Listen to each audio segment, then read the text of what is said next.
If you are looking for affordable massager na masasabi ko na best buy ko ngayong 2025 na malaking tulong talaga sa akin lalo na't palaging masakit yung likod ko. Gusto kong magpamassage pero ayoko sa massage parlor kasi masyadong mahal. Kaya buti na lang meron itong Bumidi massager na marirecommend ko talaga sa mga taong pagod, sa mga taong palara, sa mga taong ginudyos ang pera. Doon ka na babagay. Mahal na nga kita maging sino ka man.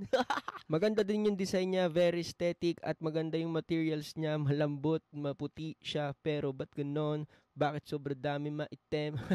Suwabe din yung mga control buttons niya kaya napakadali niya lang gamitin. Teka lang, nakikita nyo ba yan? Yung mga gumagalaw-galaw na yan, yung mga bumabakat na yan, yung hagod niyan sa likod mo hanggang ulo yan pare, talagang kasasarap.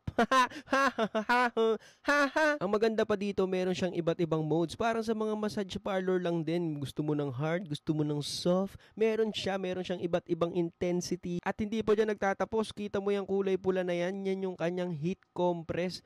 Talagang pag sumandal ka dyan, ay tanggal yung pagod mo, tanggal yung hangin mo sa katawan, at tanggal yung yabang mo. Ano, gusto ma-relax pero ayaw bumili nito? Aray ko. Kaya ano pang hinihintay mo? Click mo na yung yellow basket. Sale to ngayon. Bumili ka na. Kung ayaw mo, bahala ka na.